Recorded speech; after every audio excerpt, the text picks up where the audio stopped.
صدای ما رو از پادکست سکوت بره‌ها میشنوین. من رویا هستم و من فرهاد هستم.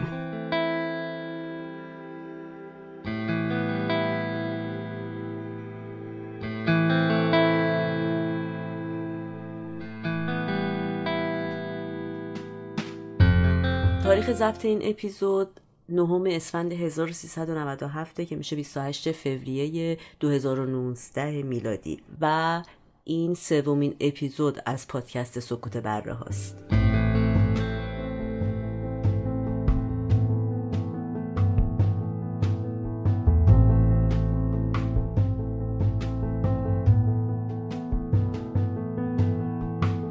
ما تو پادکست سکوت بره ها سعی کردیم که و در واقع سعی میکنیم که به مسائلی بپردازیم که شاید از نظر اجتماعی و البته به دلایل دیگه‌ای جزء مسائلی باشن که تابو شده باشد اصطلاحاً و مسئله با یه فشار زیادی، با یه قدرت بالای اجتماعی، حالا سیاسی یا اخلاقی گفته شده که دیگه خیلی وقتا آدم‌ها جرأت سوال کردن و زیر نقد بردن اون مسئله رو پیدا نمی‌کنن. ما سعی می‌کنیم و دلمون می‌خواد که این پادکست یه بستری باشه برای بیان و بررسی اینجور موضوعات و به اضافه اینکه احتمالاً تو بحثایی که از ما خواهید شنید و میشنوین یک شاید مدلی از بحث رو ببینید که شاید خوشتون نیاد، ولی من امیدوارم خوشتون بیاد، اما به هر حال توش این ایده جریان سیال ذهن وجود داره، به این معنی که ما سعی میکنیم موقع صحبت کردن خودمون رو آزاد بذاریم که شاید لزوماً جمله بعدی یا حرف بعدیمون در ارتباط مستقیم با بحث نباشه، ولی حتما دلیلی داشته که ما داریم الان بیانش میکنیم به لحاظ فرایندی که تو مغز انسان اتفاق میفته. موضوعاتی که ما برای پادکستمون انتخاب میکنیم گستره وسیع از موضوعات فرهنگی، هنری یا اجتماعی رو در بر میگیره و معمولا سعی میکنیم موضوعاتی رو انتخاب کنیم که تو وهله اول برای خودمون جذابه و در عین حال دوست داریم که بیشتر خودمون در موردش بدونیم و احتمالاً یا امیدواریم که شما هم دوست داشته باشین بیشتر در موردش بدونین. معمولاً سعی می‌کنیم که به یک موضوع از زوایای مختلف نگاه بکنیم و برای اینکه بتونیم این کارو بکنیم سعی می‌کنیم مطالعات مختلفی رو انجام بدیم، کتاب‌های مختلف یا مقاله‌های مختلفی رو در حول و حوش موضوعی که داریم در موردش بحث می‌کنیم بخونیم. به همون این کار کمک میکنه که یک پایه نظری یا علمی داشته باشه حرفمون، ولی در نهایت سوار اون میشیم و نظرات شخصی خودمون رو هم در مورد اون قضیه میدیم. پادکست ما به صورت ماهانه انتشار پیدا میکنه و تاریخ انتشارش مشخصه. هر قسمتمون در میانه ماهای میلادی یا تقریبا میشه 25 ماه شمسی منتشر میشه. لیست منابعی که ازشون استفاده کردیم برای ضبط این اپیزود رو توی توضیحات شو براتون گذاشتیم. هر جا که دارین به این پادکست گوش میدین توی قسمت توضیحات زیرش میتونین منابع موجود رو ببینین و اگر خواستین بیشتر در مورد موضوع مطالعه بکنین.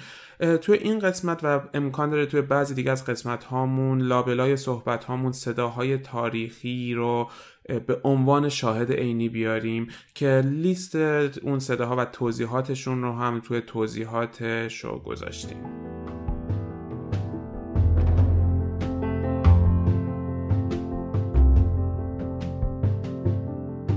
حاجی فیروز رو نمادی از دنیای مردگان میدونه، در حقیقت همون دنیای مردگانی که نمادی از زمستون زمهریری. حاجی فیروزی که اونجا بوده خیلی هم آدم خوشتیپ و روسفید و شیکوپیکی بود. دستگاه تفتیش همیشه دور اینا حضور داشت. اتفاقا دهنه همه هم صاف میکنه و اصلا نمایش با حساب و رودوشه سیاه. بلافاصله بعد از انقلاب تمام سیاه‌بازا محکوم شدن به نژاد پرستی تو اون جامعه توحیدی ضد تعهد. اینکه ما قبول میکنیم یعنی تصدیق میکنیم که این نژاد پرستی. همون دم به دمش هم میدیم و اگرم بخوایم تو به یکی فوش بدیم بهش میگیم افغانی. و کارتی که وجود داره از طرف کشورهای غربی شاید به خاطر اینه که اینا این ور قضیه میزنن. سیاه‌بازی یک نشیه که افتاده و الان رمقی دیگه نداره.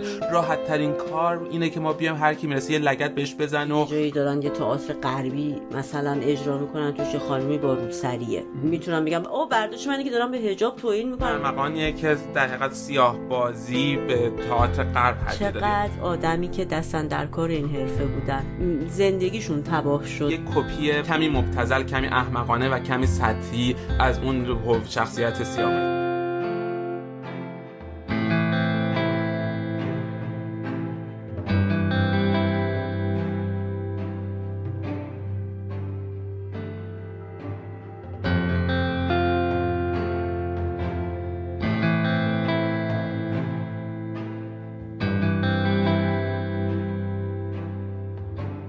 اسمی که ما برای این شماره از پادکستمون انتخاب کردیم هست بازی سفیدها یا سیاه بازی. و حالا دیگه نمیدونم چقدر این اسم ممکنه گویا باشه یا نشون بده، ولی دوست داریم تو این قسمت از پادکستمون در مورد سیاه بازی که یه تئاتر در واقع میشه گفت فولکلوریک ایرانی هست و به خصوص کاراکتر سیاه و ریشه های اون صحبت کنیم و ادامه بدیم بحث. و تمرکز اصلی یعنی بحث ما رو این خواهد بود که آیا واقعاً وجود یه همچین کاراکتری در نمایش ایرانی نشانه هایی از نژاد پرستی رو با خودش داره یا نه، نشانه ای از تحقیر سیاهان و کلاً بحثایی که چون اخیراً در اروپا و کشورهای آمریکایی تقریبا میشه گفت حاجی فیروزایی که به هنگام نوروز میخوان بیان و حالا تو مراسم آمادگی که حالا معمولا تو هر کشوری ایرانی‌ها جمع میشن انجام میدن، اجازه نمیدن صورتو سیاه کنن و میگن که این تحقیر سیاه هاست. و ما داریم تصمیم گرفتیم این قسمت پادکستمون رو اختصاص بدیم به این بحث و اینکه آیا اگرم واقعا نشانی از نژاد پرستی داره چقدر انسان مختاره، یعنی نظر خودمون رو در این مورد در واقع بیان کنیم. آره اگر نژاد پرستی هست که حالا میرسیم که هست یا نه، آیا باید پس صورت مسئله رو پاک کنیم و یه تئاتر، یک گونه از تئاتر که تئاتر بومی ماست و حذفش بکنیم و کلا صورت مسئله رو حل کنیم، یا ببینیم که چه راهکارهایی داره، چطوری باید بهش نگاه کنیم. میخوام در مورد این موضوعات بحث بکنیم. یه ذرم حالا هوای این اپیزودمون بهارانه است در واقع، به خاطر این انتخاب موضوع خواستیم اینطوری یه ذره با فضای خونه‌های شما، محیطتون و فکرتون احیانا همخونی داشته باشه، به خاطر همین فکر کردیم رو سیاه بحث کنیم. خب حالا بیا پس شروع کنیم از حاجی فیروز صحبت بکنیم. حالا چرا از حاجی فیروز صحبت کنیم؟ تو حداقل این چیزایی که من میخوندم اکثر جاها وقتی به ریشه کاراکتر سیاه، خب سیاه که اولا هممون دیدیم، حداقل یا فیلماشو دیدیم اگه مستقیما تئاترشو ندیدیم سیاه بازی رو، و نمونه مشابهش رو حاجی فیروز رو تو خیابونا تو بچگی، الان هم بعضی وقت هنوز تو تهران، ما منظورمون در واقع اون کاراکتره وقتی داریم بحثش میکنیم. و اینکه حداقل تو چیزایی که من میخوندم من به اینجا رسیدم که اکثرا ریشه حاجی فیروز و سیاه یکیه، یعنی و همیشه هم حتی از بچگی فکر میکنم، حداقل تو ذهن من اینطوری بود که خیلی این دوتا رو شبیه هم میدیدم، یعنی فکر میکردم این همون آدم است که حالا میره سیاه بازی میکنه. ولی جالبه که ظاهرا تو بررسی اینا خیلی به هم نزدیک دیدن. حالا اگه بخوایم اول بریم سر بحث حاجی فیروز، کلا حاجی فیروز خب ترکیبی از دو تا کلمه حاجی و فیروز که این کلمه حاجی با تلفظ هیجیوس یا هیجیوس، دقیقا نمیدونم کدومش به یونانی درست میشه، ولی ریشه یونانی داره و در یونانی به معنی مقدسه. و فیروز هم که میدونیم معرب شده پیروزه، در واقع پیروز مقدس یا پیروز خجسته. یه همچین ریشه یابی داره خود کلمه حاجی فیروز و به همین نسبت هم در واقع میشه گفتش که اینا از کجا ریشه هاش اومده. مثلا ما خود حاجی فیروز رو به صورت در واقع یه پیکی که از بهار خبر میاره و از رسیدن بهار خبر میاره تو فرهنگ‌های مختلف بومی خودمون به نام‌های متفاوت داریم و با اندکی تغییر البته تو صورت و ظاهر، که مثلا تو خراسان بهش یه کاراکتری وجود داره اسم جیک جیگی ننه خانم، بعد عیار آتشباز بهش میگن تو گیلان، یا تو عراق مثلا میگن رشکی و ماسی، یا در آذربایجان یه کاراکتری وجود داره به اسم ناری نارکه که قدیمی ترین نامی که برای حاجی فیروز البته پیدا شده و هست همون آتش افروز بوده. به کی برمیگرده اولین شواهدی که هستش از وجود همچون پدیده‌ای، حالا به هر نامی؟ قدیمی ترین چیزی که از حاجی فیروز میتونن به صورت تاریخی پیدا کنن به زمان ساسانی برمیگرده، از دوران ساسانیانه که البته حاجی فیروزی که اونجا بوده خیلی هم آدم خوشتیپ و روسفید و شیکوپیکی بوده، مسکه حالا زمان ساسانی همه چیشون یه ذره اشرافیت توش به وجود اومد و اینا، ولی به هر صورت و اسمش هم پیروز و خجسته و از اینجور اسما بهش میگفتن. و وظیفش چی بوده؟ بشارت دهنده بهار و آغاز سال نو. دقیقاً آره، نوید میداده پایان سیاهی و زمستون و تاریکی. آره. و حالا ما خودمون کلا توی نظریه‌ای که در مورد اینکه حاجی فیروز از کجا اومده و چطوری اومده بحث‌های مختلفیه.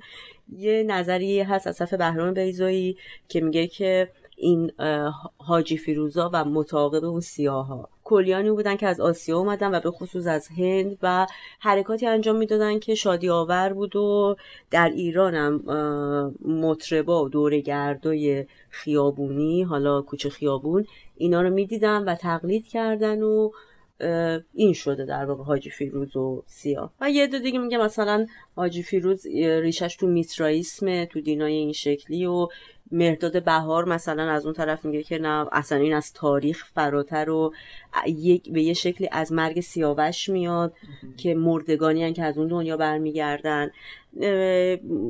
آدمای دیگه هستن، نظریه پردازای دیگه هستن که میگن که این اصلا در واقع سیاه‌پوستای آفریقای تباری بودن که موقعی که مسلمان‌ها میرفتن حج اینا خرید و فروش میشدن در مکه و حالا ایرانیانی که اونجا بودن احتمالا مثلا اینا رو میدیدن، زبان به زبان منتقل میشد و خلاصه این آیین به این طرف رسیده به ما. بعد خود لباس حاجی فیروز البته بازم این توی در واقع منطقه‌های مختلف ایران متفاوت هست، ولی چیزی که به صورت شاید ملی بشه گفت ما حاجی فیروز رو میشناسیم یه شلواره، یه شاله، یه کلاه، یه کفش، به اضافه دایره زنگی که در واقع وسیله رقص و طرب و شعرخوانی حاجی فیروزه.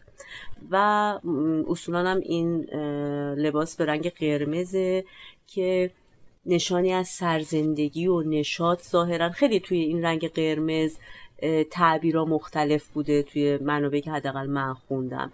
بعضی‌ها اشاره میکنن یکم مذهبی میکنن قضیه رو، ربطش میدن به خون سیاوش که ریخته شده و دوباره وقتی زنده شده حالا به این شکل داره برمیگرده، یا به صورت جنرال حالا چیزی که من خوندم نمادی از خون و زندگی مجدده. نه حالا خون، آره خونی که تو رگه و باعث حیاته. آره دقیقاً.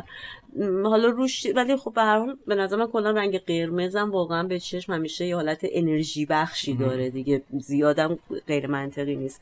و خب مشخصه اصلی حاجی فیروز که صورتشو سیاه اندود میکنه با دوده، که تا زمانی که حاجی فیروزه ظاهرا با این عمل میخواد بگه سیاهی زمستون و اون سرمایی که البته اینجا هم باز روایت من به دو تا روایت برخورد کردم که یکی میگه که چون زمستون سرده و خونه ها بخاری روشن میکردن، اصولا این یه سمبولیه، یعنی اون سیاهی دوده‌ایه که به خاطر زمستون آدم مجبور شده مثلا کنده آتیش بزنه و حالا دیگه داره از بین میره. در همین راستا مهرداد بهار که اندیشمندیه که توی این زمینه تحقیقاتی داره، سیاهی رنگ حاجی فیروز رو نمادی از دنیای مردگان میدونه و حاجی فیروز رو نمادی میدونه، نماد بازگشت از دنیای مردگان میدونه، در حقیقت همون دنیای مردگانی که نمادی از زمستون زمهریریه که وجود داشته و حالا نوید بخش بهار سبز و قرمز و شاد داره میشه.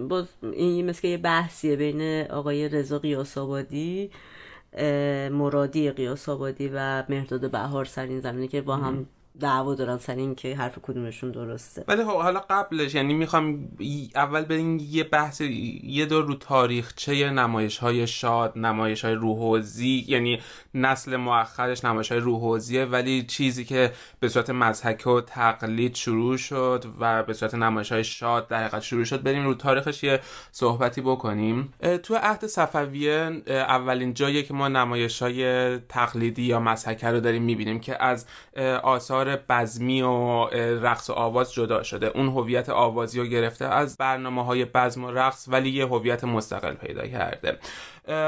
گونه‌های مختلفی داشته. معروف ترین گونه‌ای که هنوز ازش میدونیم که چی بوده صندوق کشی بوده. صندوق کشی به این صورت بوده که یه صحنه‌ای بوده 4 تا صندوق رو صندوق کشا میومدن میذاشتن روی صحنه و میرفتن. یواش یواش این صندوق‌ها باز میشده، 4 شخصیت با 4 رنگ لباس مختلف از این صندوق‌ها در میومدن، شروع میکردن به رقصیدن و آواز خوندن و پایکوبی.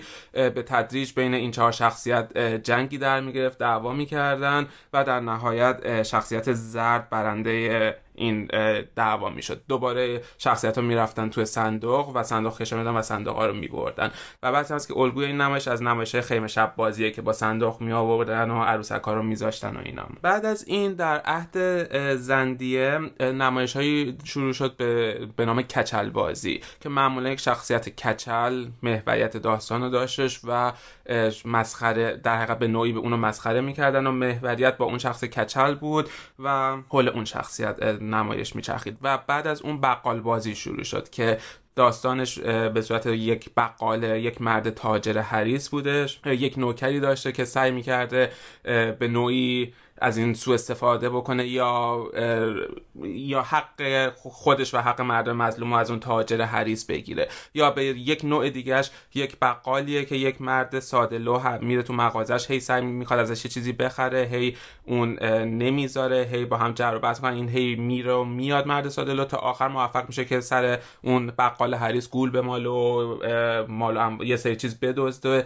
و در نهایت بقال دنبالش میکنه و یه کاسه ماست رو پرت میکنه تو صورت بقال. خیلی هم ساده لو ولی نبوده. و یه چیزی جالبی که الان داشتی اینا میگفتی بر من خیلی جالب بود اینه که ما یکم بقایای اینا رو مثلا حسن کچل احتمالاً پس کاراکتر حسن کچل برگرفته از این کچل بازی. آره دقیقاً. آره اول این نمایش ها یا این مضحکه ها یا تقلید ها توی گروه اشراف انجام میشد یا توی دربارا برای پادشاه ها، ولی یواش یواش بین مردم اومدش و یکی از دلایل علاقه‌ای که مردم به این بازی ها داشتن انتقادهای گهگاه تندی بودش که نسبت به اشراف داشتن. همین تاجر حریصی که داریم میگیم یا حالا تو نمونه های بعدیش میبینیم که این انتقادها بیشتر میشه و در حقیقت مردم به نوعی احساس همزاد پنداری میکردن با اون شخصیت ساده لوحی که حالا داریم میگیم که در واقع ساده لوح نبود و حالا بعدن که وقتی بریم سراغ مبارک یا شخصیت سیاه میبینیم که چطوری این بست و گسترش پیدا کرده. در اواخر دوران صفویه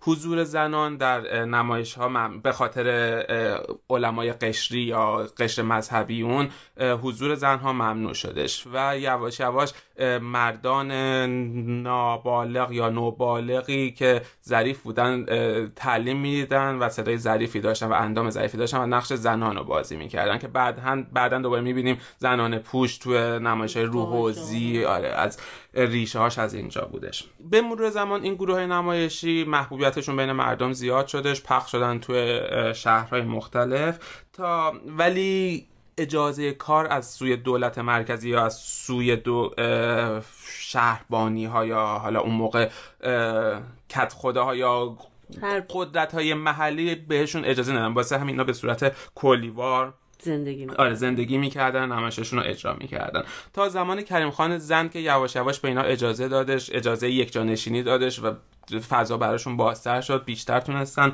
کار بکنن و در نهایت در زمان آقا محمد خان قاجار و بعد از پایتخت شدن تهران توسط آقا محمد خان قاجار تمام این گروه‌های مختلف سرازیر شدن به سمت تهران و تهران شد پایگاه بزرگی برای اینا که جمع بشن و بتونن نمایش‌های خودشون رو توی قهوه خونه ها اجرا بکنن و بتونن با هم دیگه داد و ستد داشته باشن و از اینجا شروع شد رشد پیدا کردن این گونه نمایش‌ها. یکی از خصوصیات مهمی که این نمایش داشتش این بودش که هیچ متن نوشته شده ای نداشتش، همه چی به صورت بداهه انجام میشد. یه خط داستانی کلی داشتن که شاید در چند دقیقه با هم دیگه بحث همراهی میکردن و همگامی میکردن و بعد مرور میکردن، خط داستانی رو داشتن و میرفتن رو صحنه و شروع به اجرا میکردن و این یکی از دلایلی بودش که شهربانی یا دوباره دولت مرکزی گفتیم ذات این نمایش‌ها انتقادی بودش، انتقاد سیاسی نه ولی انتقاد به شرایط اجتماعی، انتقاد به اختلاف طبقاتی که وجود داشت و نقد اشراف و خب مشکلات مردم گرانی هایی که حالا باز شاید اون موقع بود یا کمبود آذوقه و مسائلی که بودش و خب مطمئنا گروهی که قدرت دستشون بودش هم هدف انتقاد اینا قرار می گرفتن. کلا خود ساختارش هم همینطوریه. آره ساختار انتقادی داشت ولی هیچ وقت نمیتونستن اینا رو کنترل کنترل بکنن، چون که چیزی وجود نداشت که کسی بخواد سانسورش کنه، بداهه بودش، نمیتونستن بدونن که چه اتفاقی داره میفته. دستگاه تفتیش همیشه دور اینا حضور داشت، سعی میکردش که جلوی کارشون بگیره ولی نمیتونست، چون که نمیدونست چی کار میخوام میکنن و تو جاهایی که شاید خیلی انتقادها تون میشد یا بعضی وقتا به سمت کلمات زننده و رکیک میرفتش، به خاطر استقبالی که مردم داشتن و حمایتی که مردم از اونها میکردن دستگاه تفتیش زورش نمیرسید که کاری بکنه. در نهایت مجبور بودش که نظاره‌گر باشه. تا اینکه در سال 1310 شهربانی وقت تصمیم گرفتش که هر اجرایی که میخواد اجرا بشه باید متنش از قبل نوشته شده باشه، تحویل داده بشه به شهربانی و مجوز بگیره. و از اون موقع اسناد زیادی موند، بعضیا در حد نیم صفحه است که فقط یه خط کلی داستان نوشته، بعضیا داستان کامل رو نوشتن ولی تعداد کمی داستان کامل دارن، چون در نهایت گفتیم داستانی نداشتش و برای بازی به این صورت میرفتش که هنوز کاغذاش بعضیاش وجود داره و یک سندش کتبی حداقل به واسطه سانسوری که وجود داشته الان ما داریم که چه داستانا و چه اتفاقایی داشته میافتاده. حالا توی 1310 که نمایش دیگه مکتوب شده و سنداشو ما داریم، شخصیت سیاه این موقع وارد داستان‌های روحوزی شده بودش و تاریخ دقیقی واسه ورود سیاه به نمایش‌ها مشخص نیستش. تو صندوق کشی که گفتیم تو یک زمانی یکی از اون شخصیت‌ها سیاه شده بود ولی اون سیاه با سیاهی که ما امروز می‌شناسیم خیلی فرق داشتش. به مرور زمان یعنی این شخصیت وارد شده بود ولی روند تکاملیش طول کشید. میدونیم که تو اول قرن حاضر دیگه این شخصیت به صورتی که تقریبا ما امروز می‌شناسیم حضور داشته. البته اواخر قرن 13 یعنی اواخر دوران قاجار این نمایش‌ها کاملا اجرا می‌شده با شخصیت سیاه، ولی حالا اینکه دقیقاً از کی سیاه وارد شده و به این ترکیبی که فعلا برای ما بازمونده رسیده دقیقش رو نمیتونه کسی خیلی خوب مشخص کنه. در مورد سیاه بازی و نمایش سیاه 2 نظریه رفت و برگشتی وجود داره و اونم اینه که یه عده معتقدن که حاجی فیروزه که از این دنیای نام شادی و اینا بلند میشه میره تو صحنه تئاتر یه دفعه‌ای و ما از یه جایی به بعد با سیاه بازی رو برو هستیم و یه عده میگن نه، سیاه وجود داشته مستقل از کاراکتر حاجی فیروز و هی به مرور زمان به صورت جنبه نمایشی و تئاتری هم به خودش گرفته. به هر حال فارغ از اینکه کدومی که از این 2 نظریه درسته، تا جایی که من میدونم قدیمی ترین آثار وجود سیاه تو نگارگری‌های ایرانی پیدا شده در آثار استاد بهزاد، در واقع نقاش قرن 9. ولی حالا شاید مثلا فکر میکنم که اگه بخوایم خود نمایش سیاه رو یکم توضیح بدیم که این نمایش سیاه‌بازی که در واقع ما میشناسیم الان به چه صورتی اجرا میشده در قدیم، میتونیم اینطوری بگیم که قبلا خونه ها خب خیلی بزرگتر بوده، معمولا هر خونه یه حیاتی داشته. نمایش سیاه‌بازی رو ما به اسم روحوزی یا تخت حوزی هم میشناسیم که دلیل اسم گذاری این قضیه این بوده که معمولا به مناسبت‌هایی که اصولاً شادی و شادمانی بوده یا ختن سوران یا ازدواج، عروسی و همین بحثا، یا شاید مهمانی‌های بزرگتر، از این گروه‌هایی که کولیوار هم همونطور که فراد گفت زندگی می‌کردن دعوت می‌شده که بیان و تئاتر رو اجرا کنن و صحنه تئاتر همون چوبی بوده که خود صابخونه حالا میآوردن میذاشتن روی دقیقاً این استخر و حوضی که وسط خونه بوده و نمایش اونجا اجرا می‌شده، یعنی اون می‌شده صحنه تئاتر و بقیه هم خب تماشاچی می‌نشستن و اجرا. و معمولاً صحنه وسط بود و تماشاچی‌ها دور تا دور می‌نشستن. توی قهوه خونه‌ها فرق می‌کرد. تو قهوه خونه‌ها همون تخت‌های چوبی رو می‌ذاشتن ولی صحنه یک طرف بود. روایتی که من میدونم اینه که این اتفاق همزمان نمیافتاده، یعنی در خیابان سیروس قدیم تو تهران بنگاهایی بودن به اسم بنگاه شادمانی. آره. که مردم و مثلا که به رئیس هر کدوم از این بنگاه شادمانی هم گفتن سردسته به همچین اسمی، که اینا می اومدن آدما اونجا سفارشاتشون رو میدادن و چند گروه‌های مختلف تو این بنگاه شادمانی بودن که بر اساس محبوبیت و کار درستیشون و اینا خب بیشتر مشتری داشتن. چیزی که من توضیح بدم، من اولین بار که اسم بنگاه شادمانی رو شنیدم واسم یه تعریف بدی داشت. چون احساس کردم که شاید به نوعی فاحشه خونه بوده ولی اصلا همچین چیزی نبود. یعنی چیزی که ما امروز بهش تئاتر میگیم این مکان اون تو بنگاه شادمانه در اون زمان بود. دقیقاً چیزی که من حالا شنیدم در ارتباط با این حرفی که تو میزنی اینه که ظاهرا من این در یه مصاحبه از سعدی افشار که یکی از سیاه بازترین در واقع معروفترین سیاه بازای ایران و بود آخرین بازمونده ی نسل طلایی سیاه بازا بود شنیدم، که اینه که همه سیاه بازا و این گروه هایی که تو بنگاه شادمانی کار میکردن دوست داشتن که رو همون تخت حوضی اجرا برن و تو عروسی ها بخونن و حالا طولانی بوده، خیلی وقتا تا صبح طول میکشیده و به هر حال با همون وضعیت و اصولا علاقه‌ای وجود نداشته به قهوه خونه در داخل قهوه خونه اجرا کردن. ولی از یه زمانی که مثل که خونه ها کم کم شروع میکنه به آپارتمانی شدن و کوچیک شدن و دیگه این حوضای خونه ها جمع میشه و اینا یه ذره مدرنیته وارد ایران میشه، همزمانی همه این اتفاقا با هم باعث میشه که مشتری ها اینا کمتر شه و اینا عملا دیگه جایی به اون معنی مثل قبل قدیما نداشته باشن که برن اجرا کنن و روی میارن به قهوه خونه. این دقیقا یه گپیه که بین این که تئاتر لاله‌زار شکل بگیره و تئاتر روحوزی همچنان در حال ادامه بوده، اون گپ فاصله‌ای که اینا تو قهوه خونه اجرا میکردن که مثلا خود سعدی افشار اتفاقا اصلا دوست نداشت، یعنی میگفت به من احساس میکردم بی احترامی میشه اگه من برم تو قهوه خونه اجرا کنم. حالا اجراهای روحوزی که تو اشاره کردی حداقل 4 ساعت طول میکشیده تو مراسم عروسی و بعضی وقتا وقتی خیلی محبوب بوده شب شروع میکردن، بعد غروب آفتاب شروع میکردن و بعضی وقتا تا صبح ادامه داشته این نمایش. حالا اگه بخوایم بریم وارد بطن این نمایش‌ها شیم و شخصیت‌هایی که تو این نمایش‌ها بازی می‌کردن و بشناسیم و در موردشون بیشتر صحبت بکنیم، یکی از شخصیت تئاتر روحوزی حاجی بودش. حاجی مرد ثروتمند و پولداری بودش، لزوما مکه رفته نبود ولی به مرور زمان این مکه یعنی یه حاجی واقعی، یک بار مذهبی هم بهش داده شده بود. آدم پولدار، کمی خسیس، کمی میشه گفت عوضی، کمی زرنگ به معنی منفی، کلاه سر مردم گذار بودش.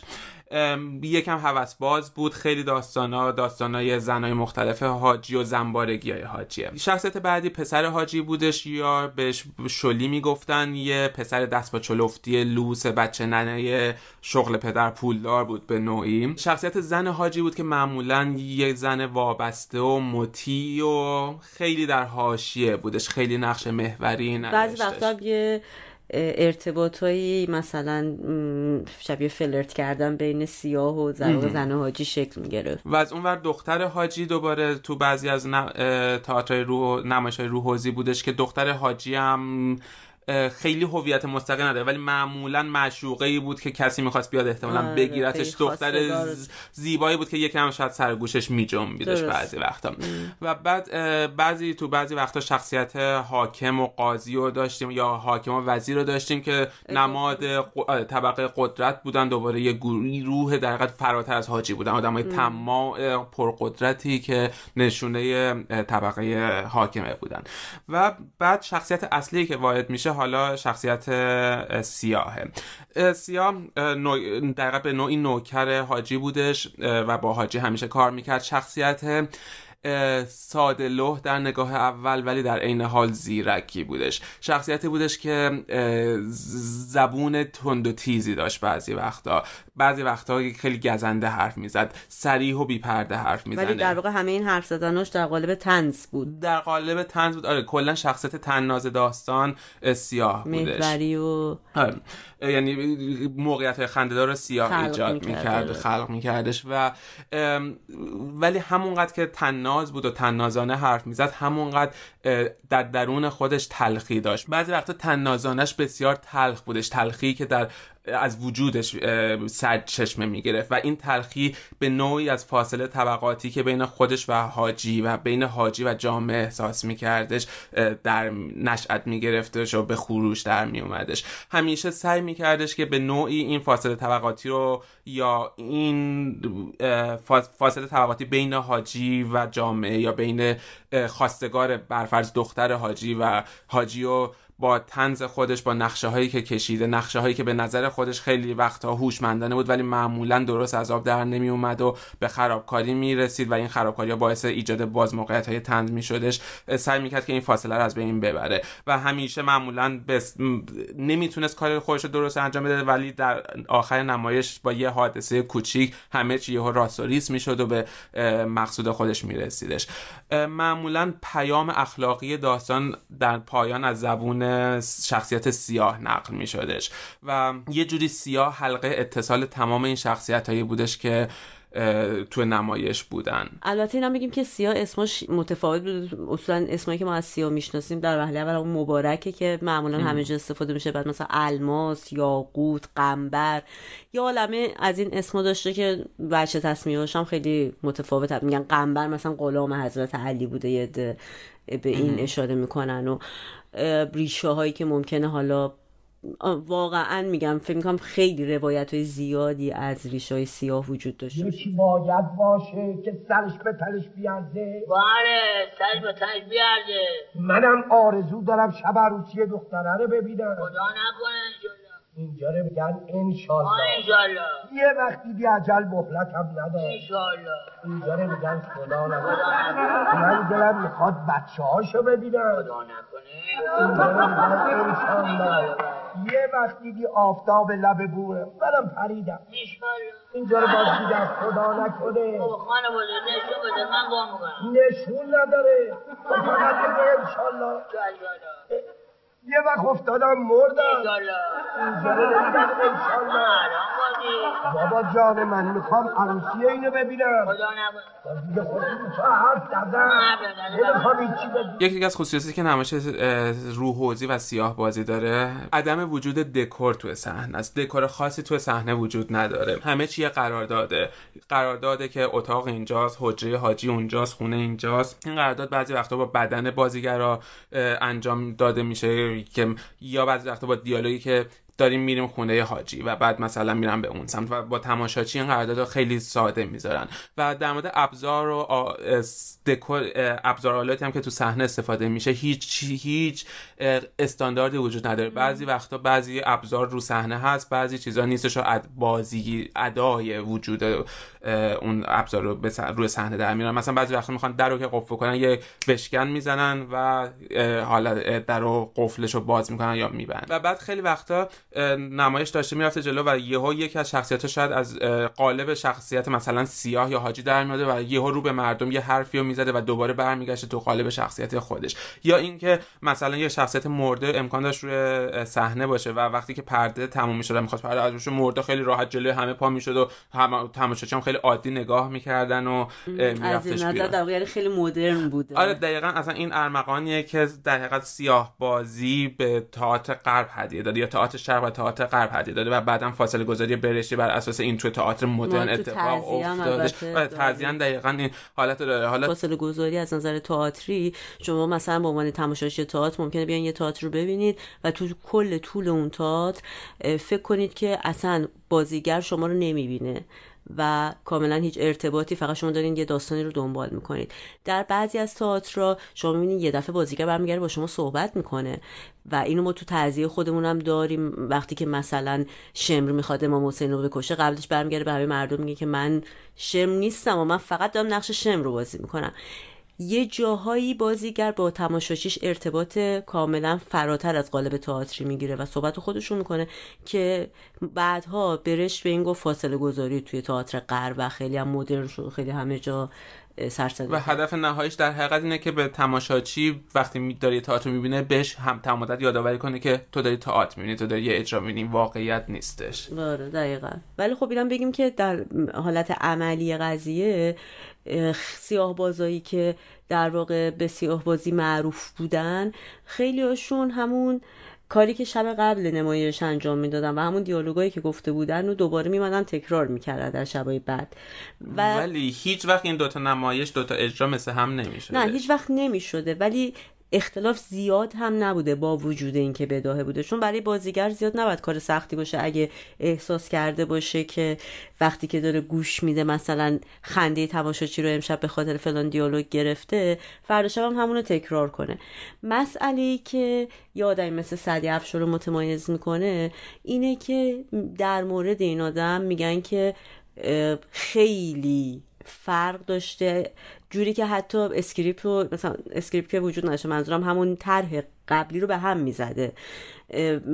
مثلا من یه مصاحبه ازش شنیدم که میگفتش من شب میرفتم واسه اجرا، اولش 2 تیکه مینداختم از خنده، اگر مردم با خندیدنش یا نخندیدنشون نبض تماشاچی‌ها دست میاد که امشب چه طبقه‌ای هستن و تو چه فازی هم و میبرد بر اون اساس. و واسه همین اجرای امشبش با اجرای فردا شبش کاملا بسته به جو سالن مردم میتونست فرق بکنه. و اجرایی که بداهه بقیه گروه هم چون مثل یه ارکستر بودن دیگه، یه 5-6 نفر هنرپیشه روی صحنه و یه گروه موسیقی 3-4 نفره رو به صحنه که دارن نوازندگی میکنن و اینا باید مثل یه ارکستر با هم دیگه همراهی و همسازی میکردن. در واقع میخوام اینو بگم از این حرف که اون چیزی که سیاه بازها رو متمایز میکرد از هم دیگه قدرت و نبوغشون توی بداهه‌گویی بود و بعضی وقتا برای 4 ساعت این روند رو نگه داری. بله دقیقاً. حالا همونطور که تمام ساختارهای این نمایش‌های روحوزی بر اساس بداهه اتفاق میافتادش، یه بار پیتر بروک کارگردان تئاتر معروف انگلیسی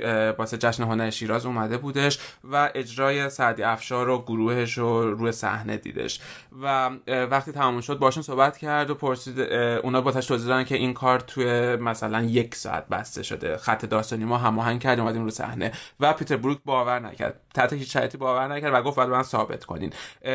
قرار شدش که یک متنی رو بنویسه، یعنی یک خط داستانی رو بنویسه و بهشون بده و اینا 1 ساعت بعد دوباره اومدن اونو اجرا کردن که فوق العاده بود. واقعا پیتر بروک تحت تاثیر قرار گرفتش و بعداً مثل اینکه تو کشورهای مختلف اینو روی صحنه بردن با زیرنویس اون موقع. و بعداً جالبه که سعدی افشار میگه که بعدها ما فهمیدیم که اون طرحی که ما داد عروسی فیگارو بودش که خب یه متن خیلی معروفه ولی اونا نمیدونستم، ولی در از 1 ساعت اینو به نوعی آداپته کردن با نمایش ایرونی و بومیش کردن خیلی راحت و یه اجرای فوق العاده بردن رو صحنه.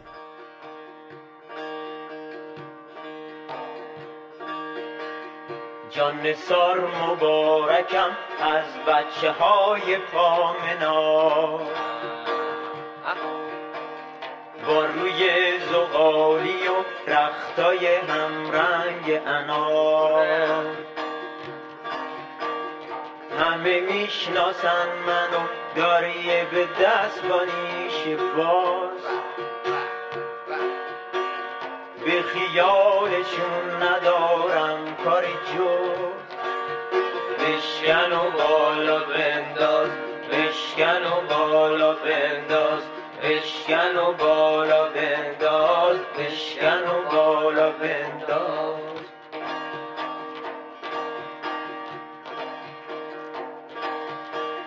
بس که غر دادم و دنبک زدم و خندیدم،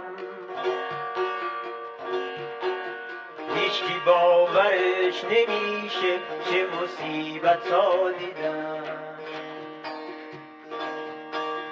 حالا ای آقا پسر عالی جناب منت بذار،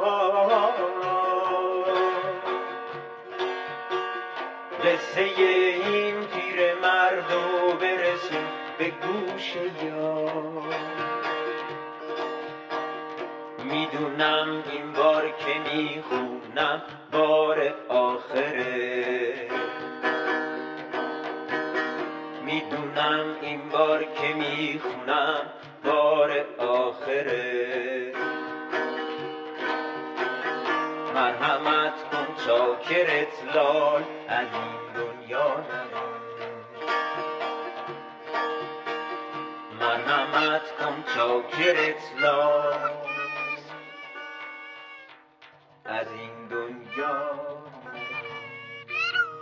قطعی که در حال شنیدن قسمت‌های از اون هستیم آهنگ مبارک از آلبوم شهر بازیه، آهنگی به آهنگسازی بامداد افشار و به خوانندگی اصغر پیران به همراهی گروه اتاق. یه روزی شهر جای ما بود توی پاییز و بهار، از سر دروازه شمرون تا ته دروازه قار. همه جا ما رو میدیدی توی جشن و شادی ها، توی جمع بچه ها، تو عقدا و عروسی ها. وقتی که عروسکای رنگ با رنگ پیدا شدن توی بازیای تازه ما رو بازی ندادن. سیل تازه اومد مرشد و بابامونو برد، شهر اسباب بازی ها خیمه بازیمونو خورد. سیل تازه اومد مرشد و بابامونو برد، شهر اسباب بازی ها خیمه بازیمونو خورد. توی این دنیای بی پی ذره ذره پیر شدم، دیگه این روزا تو شهر خودمم غریبم. گم شدم میونه این مانکنا و عروسکا، منو میترسونه این همه با نور و صدا. سر تو در نیارم انگار دیگه باید برم، خلاصه تقدیر ما اینجوری ها بود دیگر. سیل تازه اومد مرشد و بابامونو بود، شهر اسباب بازی ها خیمه بازیمونو خورد. سیل تازه اومد مرشد و بابامونو برد، شهر اسباب بازی ها خیمه بازیمونو خورد. حالا تو در مورد خاستگاه حاجی فیروز گفتی که از کجا اومده، که اونا خب تصدیقم میکنه در مورد شخصیت سیاه، ولی یه نظریه دیگه‌ای که در مورد سیاه هستش به نوعی اینه که سیاه ها بردگانی بودن که به شیراز می آوردن برای خرید و فروش برده ها انجام می شده و اون موقع دو گروه از برده ها می اومدن به شیراز، برده های زنگباری و برده های حبشی. برده های زنگباری بردهایی بودن که اندام ورزیده و تنومندی داشتن، چهارشونه بودن، لب‌های برجسته داشتن، چشمان درشت داشتن و عضلات بسیار ورزیده‌ای داشتن. در جهت مخالف برده های حبشی بسیار تقریبا لاغر و نحیف بودن ولی کاری بودن، خوش سر و زبون بودن، یکم طناز بودن و بعدا این برده ها وارد خونه ها شدن، باهوش بودن، شروع کردن زبون فارسی رو یاد گرفتن و با ارباب خودشون به فارسی حرف میزدن، ولی به خاطر اون لهجه‌ای که داشتن یکم نوک زبونی حرف میزدن. و یکی از نظریه‌ای که هستش، حالا که خیلی بینش اختلافه، یکی از نظریه اینه که بر شخصیت سیاه بر اساس این برده ها شکل گرفته، چون فیزیک بدنش دقیقاً به اینا میخوره و اون نوع نوک زبونی حرف زدن و گیر زبونی که داره دقیقاً چیزیه که توی اون برده اتفاق میفته و همچنین طنازی و طنزی که اون برده ها داشتن و شخصیت سیاه یه جوری از اونا گرفته اینو. حالا مثلا این جالبه، من فکر می‌کنم طبعا رسیدیم بحث خودمون و این که چون همچنان فکر می‌کنم حاجی فیروز هست داخل ایران داره کار خودش رو میکنه، ولی ماها متاسفانه اینجا محرومیم از داشتن حاجی فیروز درست حسابی. اتفاقی که افتادش مثلا 4-5 سال قبل بودش، جشن چهارشنبه سوری بودش تو استکهلم. جشن چهارشنبه سوری خیلی بزرگ برگزار میشه، یه صحنه خیلی بزرگ تو مرکز شهر زده میشه و فکر کنم جمعیتی بالاتر 20-30 هزار نفر حضور دارن و چند سال قبل شخصیت حاجی فیروز رو سیاه کردن و رفتش روی صحنه و آوازش خب با دایره زد و آواز و رقص خودش رو انجام داد. بعد از اون تا چندین هفته اعتراضات زیادی در گرفتش و بحثای زیادی در گرفتش که این نژاد پرستانه است، دوستان ما، همسایه های ما، اقوام جمعی یا دوستان و همسایه سیاه پوست ما بهشون برخورده یا این کلا بر ضد نژاد سیاهه و نباید این اتفاق بیفته. سال بعدش دستاندرکاران برنامه گفتن چیکار کنیم چیکار نکنیم، تصمیم گرفتن که صورت حاجی فیروز رو به جای رنگ سیاه پرچم ایران بزنن. گیرمور بخت برگشته‌ای که غیر ایرانی بودش و نمی‌دونست که پرچم چطوریه، پرچمو جابجا زد، این رنگ قرمز و سبز رو جابجا زد. هیچ کسی هم توی اون هول و ولای پشت صحنه اصلا دقت به این قضیه نکرد. حاجی فیروز هم رفت و اجرا خودش رو کرد و حالا این برنامه به صورت مستقیم از من و تو وی او ای اینا پخش میشه.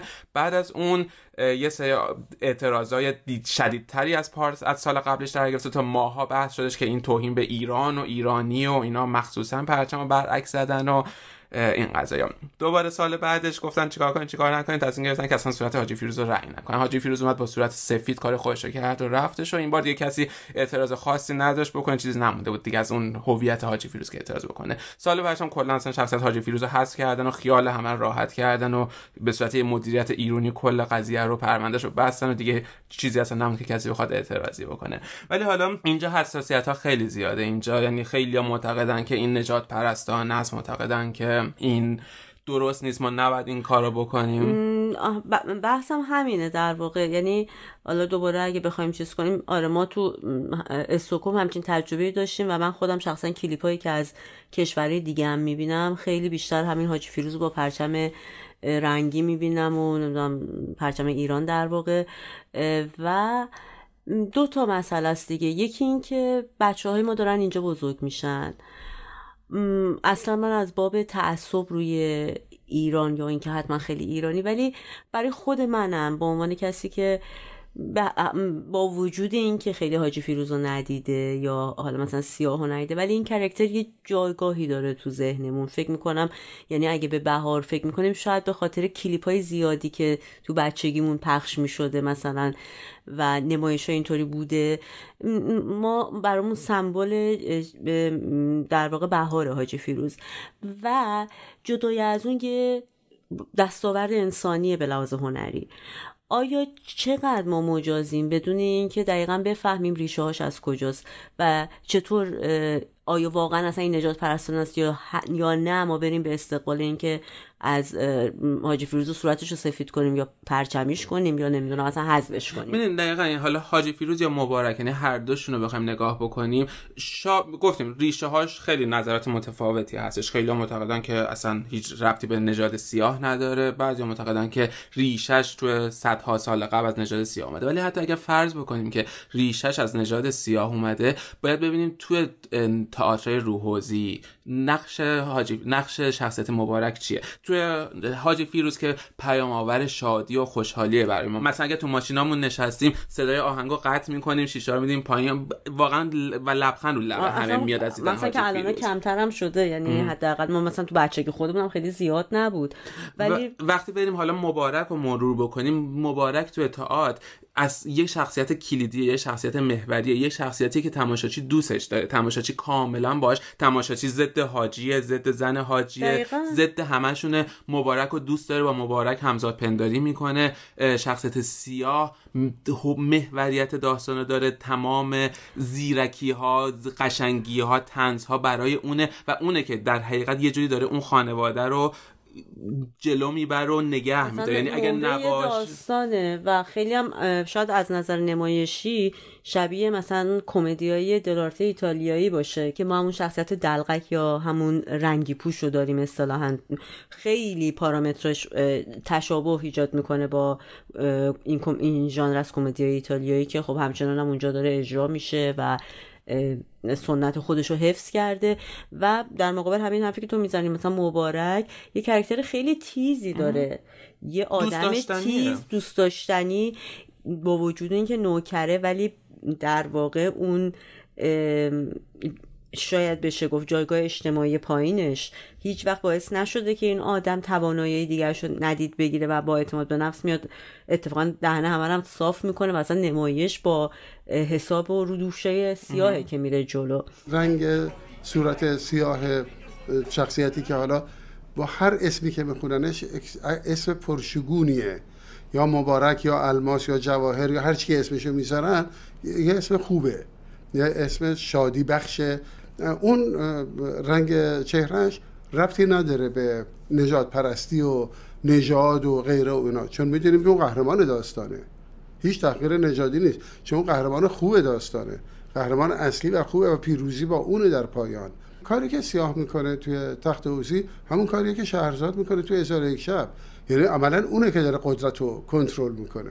همچنان که زن حاجی اینطوره و همچنان که توی داستانای تخت اوزی این زن حاجی در واقع یک جوری احساس اسارت داره توی خونه، به خصوص که اون میخواد یک زن دوم براش بیاره که میشن 2 زن اصلی 1001 شب. یه بار بعد انقلاب یه مانع جدی جلوی سیاه بازی و نمایش رو حوزه قرار گرفت. بلافاصله بعد از انقلاب تمام سیاه بازا محکوم شدن به نژاد پرستی تو اون جامعه توحیدی ضد طبقاتی که قرار بود باشه.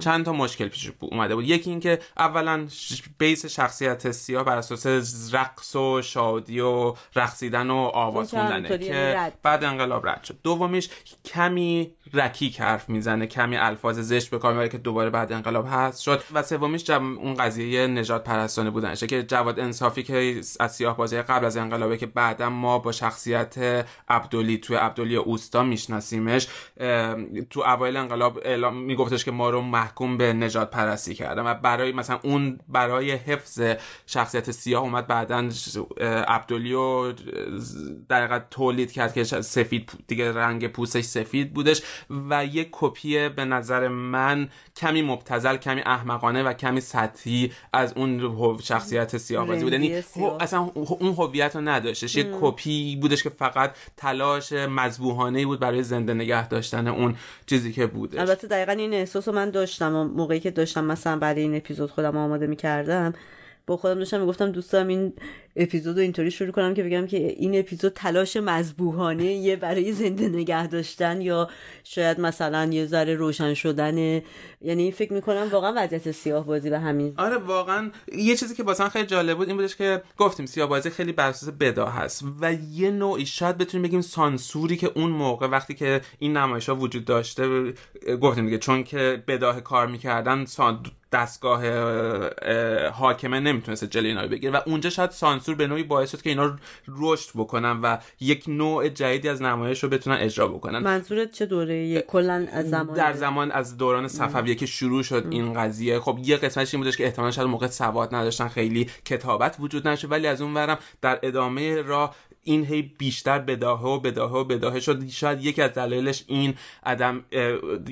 وجود سانسور بودش و این شاید باعث شد که این رشد بکنه. ولی در تضاد این بعد از یک مدت توی 40 سال اخیر سانسور اومد، یعنی یه تیغ دولبه بود. خیلی وقتا الان میبینیم هنرمندا میگن که سانسور باعث میشه ما رشد شکوفا بشیم، نوع دیگه فکر کنیم. بعضی وقتا واقعا آدم میبینه نمودش آره شاید این کارو بکنه ولی یه تیغ دولبه است. بعدن هم اومدش توی این 40 سال سانسور باعث شد که به نوعی سیاه بازی، حالا فقط سانسور نیستش، تئاتر، یعنی گفتیم خب خونه ها کوچیک شد، از خونه ها رفت بیرون، از لای مردم رفت بیرون، رفت تو لاله‌زار، محدود شد، به مرور زمان محدود شد. انقلابم باعث شدش که سریعتر این فید اوت بشه و از بین بره تا برسیم به امروز که هیچ اثری از آثار سیاه بازی وجود نداره، یا اگرم آثاری هست آره اگرم تلاش میشه که حاجی فیروز رو بیان پررنگ بکنن یا چیز بکنن، این همه بعدش مقابله میشه، علاقه میشه که نژاد پرستانه است. که البته من فکر میکنم که یه دلیل این که اینقدر تو اروپا و آمریکا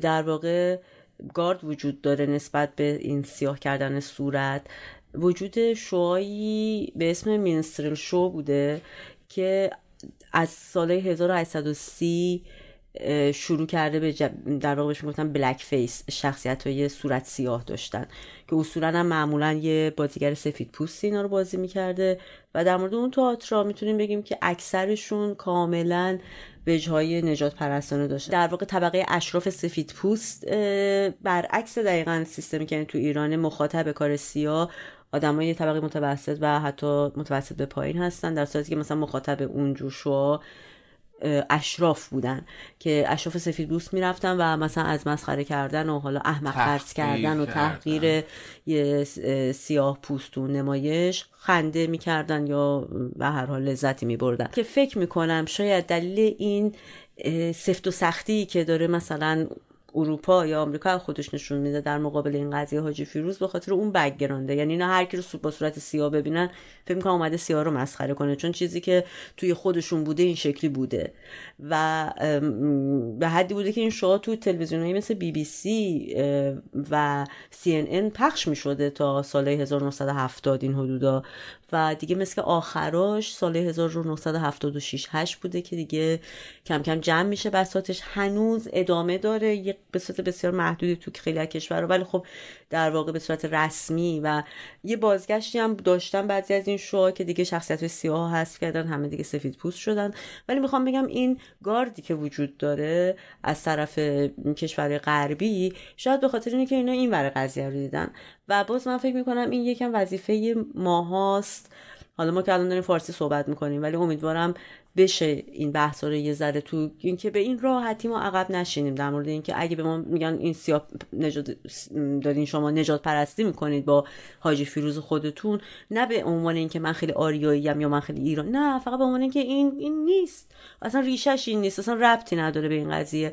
حالا اگه کسی دلیل محکمتری داره بر اساس اینکه واقعا اون کاری که داره اون آدم رو صحنه میکنه تمسخرآمیزه به خاطر سیاها، میشه در موردش بحث کرد. ولی حالا من فکر کنم یعنی همونطور که گفتی اعتراضاتی که به این قضیه میشه قسمت اعظمش از عدم آگاهیه و یه اتفاقی که میفته، حالا ما به عنوان هنر ملی خودمون سیاه بازی یک نشیه که افتاده و الان رمقی دیگه نداره. راحت ترین کار اینه که ما بیایم هر کی میرسه یه لگد بهش بزن و وجدان خودمون رو آسوده کنیم و بگیم که اوکی ما این نژاد پرستانه است و ما با نژاد پرستی مخالفیم و مبارزه میکنیم، در حالی که فکر نمیکنیم، یعنی راحت ترین کار اینه که به اون نشی که دیگه داره جونای آخرش رو میده بریم باش مقابله بکنیم، در حالی که مثلا ما فکر نمی‌کنیم که به شخصیت‌های افغانستانی توی هنر ما و توی سینمای ما همین روزها چقدر داره توهین‌های نژاد پرستانه میشه، چقدر آثار هنریمون توش سریال‌ها، فیلم‌هامون شخصیت‌های افغانستانی که بهشون توی اون فیلم‌ها میگیم افغانی باز بهشون میخندیم، باعث مضحکه میشن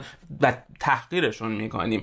و نژاد پرستی که امروز وجود داره، هم تو بطن جامعه وجود داره تو هنر خودمون هم اینا ما ترویج میدیم، ولی هیچ کسی اونجا رگ گردنش نمیزنه بیرون، هیچ کسی اونجا نمیگه که این نژاد پرستانه است، هممون دم به دمش هم میدیم و اگرم بخوایم تو به یکی فوش بدیم بهش میگیم افغانی و ازش رد میشیم. ولی اینجایی که سیاه بازی که واقعا من میتونم بگم ما همیشه دنبال سینمای ملی، موسیقی ملی، تئاتر ملی هستیم و همیشه شکست خوردیم که پیدا بکنیم، ولی سیاه بازی در کنار تعزیه واقعا ملی ترین هنر پرخواستگاه ترینه در واقع تئاترای مان که سیاه بازی که تقریبا وجود نداره، تعزیه هم که تبدیل به یک مضحکه‌ای شده که با کارناوال احمقانه و دوبس و زنجیر زدن تبدیل شده که واقعا هر دوتاش که میتونه جز سرمایه‌های واقعا ملی ماست داره از بین میره.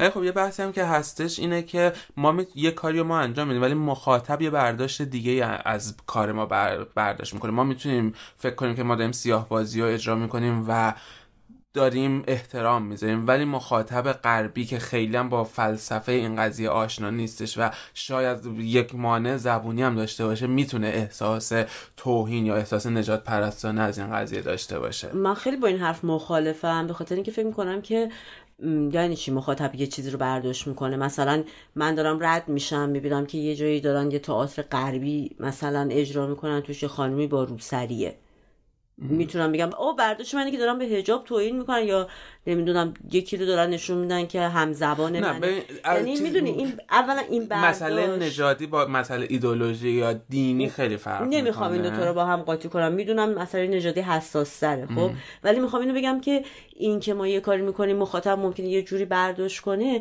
یه قسمت زیادی از این برداشت مخاطب به خاطر چیز سوء تفاهمه. معلومه که اون مخاطب نمیفهمه این قضیه رو وقتی مثلا حاجی فیروز رو ببینه صورتش سیاهه، ولی آیا وظیفه ما یا مثلا هر کسی، نه ما ایرانی ها، هر کسی که فکر کنیم متولی یه جور هنر یا یه جور تئاتر، اینه که به محض اینکه بهش گفتن که آقا این نژاد پرستانه است یا این فلانه ما بگیم بله، یعنی در واقع این که ما قبول میکنیم یعنی تصدیق میکنیم که این نژاد پرستانه است، در صورتی که نیست. خب نه، ببین یکی که ما متولی نداره هنرمون، در اینکه بحثی نیستش اصلا، همه حتی شاید ترجیح بدن که از بین بره از شرش خلاص بشن، ولی یه قضیه هم که هستش، مثلا قضیه سیاه‌پوستا، یه قضیه که هنوز داغه، هنوز بازمانده های اون نسلی که آپارتاید نژادی بهشون اعمال شده هنوز هستن، هنوز اون جنایت ها هست، هنوز زخمات داغه. یا مثل اتفاقی که برای سرخپوستا تو آمریکا افتاده یا برای یهودیا توی آلمان نازی افتاده. چرا ما امروز نمیتونیم در مورد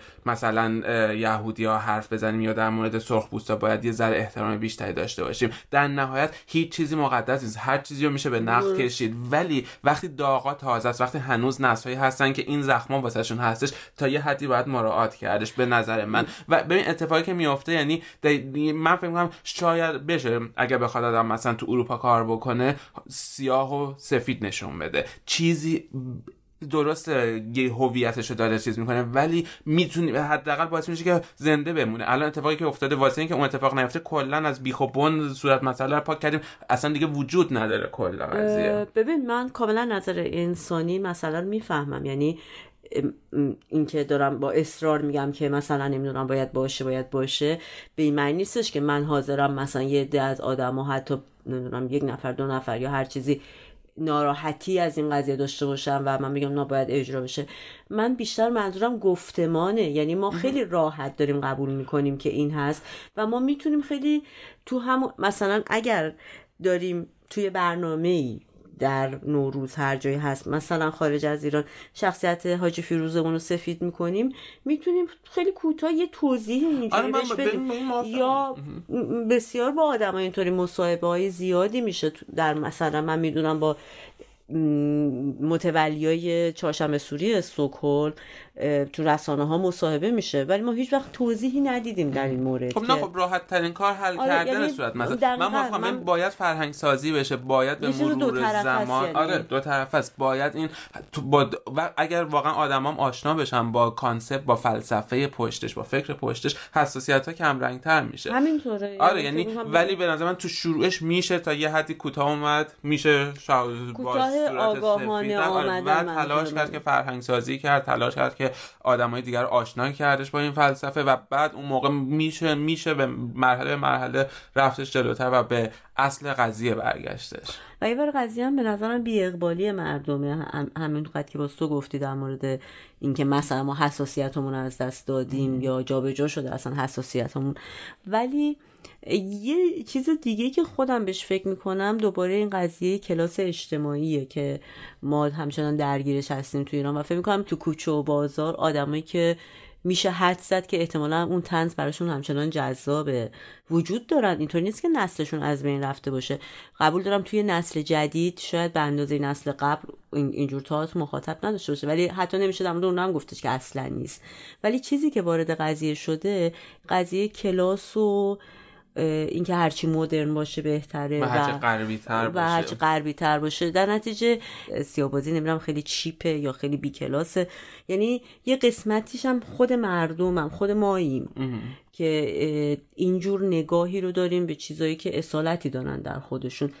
حتی این قضیه خیلی جدیدم نیست، یعنی حتی افول سیاه بازی شاید فراتر 40 سال قبله وقتی که تئاتر غربی وارد شد و مدرنیته‌ای که وارد ایران شدش همون موقع با شروع شد افول سیاه بازی شروع شد. یعنی قشر روشنفکر طبقه، خب اون موقع طبقه روشنفکر خیلی محدودتر بود، قشر روشنفکر به سیاه بازی پیف می‌کردن و میرفتن تئاتر غربی رو می‌دیدن. ولی هنوز عامه مردم اینو داشتن، ولی خب الان عامه مردم به سمت قشر روشن فکرن یا به سمت غربی نگاه کردنن. ببین من فکر میکنم که حتی همین بی اقبال شدن مردم به این قضیه هم خودش در واقع بیشتر شاید دلیل سیستمی داره. به چه معنی؟ به معنی که حتی اون موقع که مثلا ما تلویزیون ملیمون در پیش از انقلاب مثلا همون قدری که باله پخش میکرد ما کلیپاش هم به جا مونده، کلیپای زیادی در مورد سیاه‌بازی پخش میکرد، ترانه‌هاشو پخش میکرد، ولی تلویزیون بعد از انقلاب کاملا چون شاید بر وهله اول چون یا مردی بود که توش میرقصید و رقص جدای ناپذیر از سیاه‌بازیه، به همین دلیل خیلی ساده دیگه اصلا رو تلویزیون ما نمیدیدیم سیاهو یا نمایش‌های شبیه اینو و در نتیجه از جلوی چشم مردم رفت کنار و از دل برود هر آنکه از دیده رود. نمیدونم، یعنی من فکر میکنم که اگر همچنان تلویزیون به اون سیستم قبل از انقلابش ادامه میداد این بی اقبالی به این شدت نمیشد. خب ذائقه مردم باید جهت دهی بشه. وقتی باری به هر جهت باشه کلا من گرایش رو به ابتذال یا رو به ساده خوری پیش چون ما همونطور که موسیقیمون الان داره به اون سمت میره. میخواستم دقیقا به این اشاره کنم که چون ما بزرگان مثلا هنری بازمانده های دوران در واقع طلایی هنر ایران، هنر مدرن ایران رو که میبینیم و تو مصاحبه هاشون توی خیلی با احترام یاد میکنن از این قضیه. یعنی یک کم به نظر میاد که این یه نمایش جدید، یک نمود جدیدیه از اینکه ما هر چیز قدیمیه خیلی بده، یا همچنان اونایی که اصلا محق‌ترن داره حقشون ضایع میشه. و چقدر آدمی که دستن در کار این حرفه بودن، چه به لحاظ بازیگرای نقش سیاه، چه کسایی که نقش فرعی داشتن، نقش جایگزین داشتن و اصلا زندگیشون تباه شد و در واقع توشه عظیمی که از تجربیات خودشون داشتن و نتونستن انتقال بدن به نسل بعدی، نتونستن ازش استفاده‌ای بکنن و با شاید بدترین وضعیت‌های اقتصادی که شاید حتی وضعیت اقتصادی کمترین آسیبی بود که تازه اینا میتونستن ببینن، به زندگی خودشون ادامه دادن و از بین رفتن. یکی از تباه‌ترین و تلخ‌ترین اتفاقایی که افتاده مثلا سعدی افشار در روزهای آخر عمرش کارگردان نمادین تئاتر بود به نام فیسبوک و در میانه اون تو بستر بیماری تو منزل خودش مردش. واقعا فکر می‌کنم خیلی تباه این قضیه که آخرین بازمانده نسل طلایی سیاه بازی مجبور بشه به جایی برسه که نمایشی به نام چون مصاحبه باشه که گوش می‌کنیم تو سال آخر واقعا خسته بود، واقعا خسته و تلخ بود. اون تلخی که گفتیم شخصیت سیاه داشت در درون خودش بود و میجوشید وقتی حرف میزد با اون صدایی که هنوز اون شخصیت یعنی شخصیت مبارک نهادینه شده بود درونش و صدای خودش صدای مبارک بودش، با اون صدا حرف میزد، تلخ حرف میزد، در این حال همچنان طنازانه حرف میزد. یعنی واقعا آدم وقتی گوشش میده تو امان لبخند میزد و تو امان اشک میریخت. تو یکی از مصاحبه هاش ازش مجری پرسید از مال دنیا چی دارین؟ گفتش که یه دنیا غم تو دل خودمان داریم، ناراحتی، کسی نمیداند چه توی دل ما میگذرد. استاد یه سوال، این صدایی که الان شما با صحبت میکنید صدای تیپیکال سیاه هست تو ذهن همه ما، اونطور اینو شما ابداع کردین، در واقع بعد از شما هست که خیلی‌ها با این صدا صحبت میکنن. چرا این صدا رو از کجا رسیدید به این صدا؟ این صدا رو شروع کردم باش کار اول کارم این تمام بعد 17 سال این موند رو من بله نشست رو من این تو الان 5 سال مونده. الان هر کس هم میخواد در واقع نقش سیاه رو بازی کنه سعی میکنه حتما با همین صدا دیگه اشتباه میکنه دیگه هر کی بس صدا خودش رو داشته باشه من بستی داره یه صدا داره خود. حالا اینم اگه خوب دارن خوبه.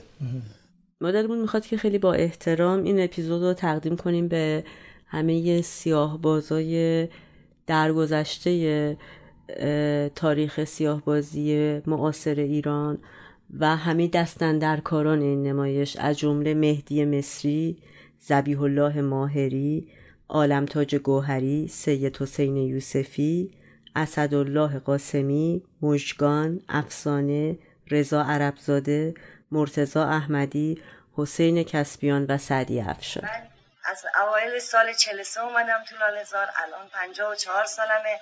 الان تو بوفه تئاتر پارس هستم. چایی درست میکنم برای بچه‌ها، غذا درست میکنم برای بچه‌ها. چایی که چایی درست میکنم اینها از نظر من فکر نمی‌کنم که خود بچه‌ها این کار کردن. الان لیلا الان چرا باید به چای بده؟ جدی دارم میگم چرا چای رو میذاره جلو من اصلا روم نمیشه اون چای رو بخورم. ببین نه اصلا من منظورم نه. ببین یه هنرمند بوده خب روی صحنه میرفته از زمان قدیم میرفته، چرا الان نباید دولت دست و بالشو بگیره؟ چرا الان نباید خودش باشه؟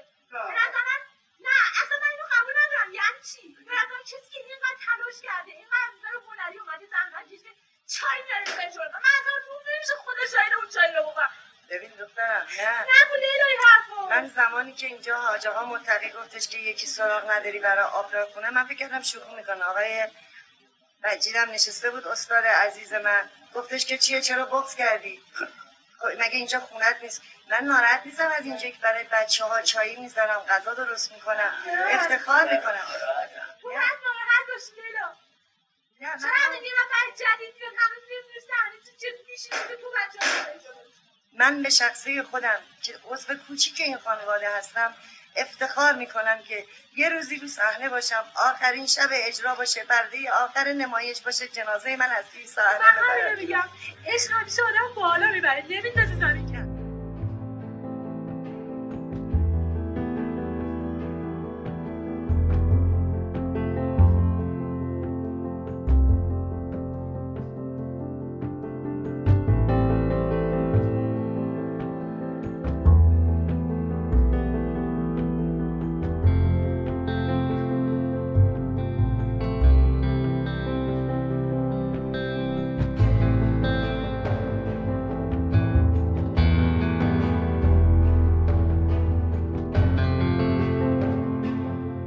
گفتگویی که شنیدید قسمت سوم از پادکست سکوت بره‌ها بود به اسم بازی سفیدها یا سیاه بازی. خیلی خوشحال میشیم، واقعا برای ما مفیده که نظراتتون رو به ما بگین، فکر کنین به ما در میون بذارین که چی فکر میکردین، چقدر دوست داشتین، ایرادای کار ما کجاست، خوبیاش کجاست، بدیاش کجاست و انتقاد کنید دیگه. و اگه موضوعی هم هستش که دوست دارین در موردش صحبت بکنیم حتما به ما بگین.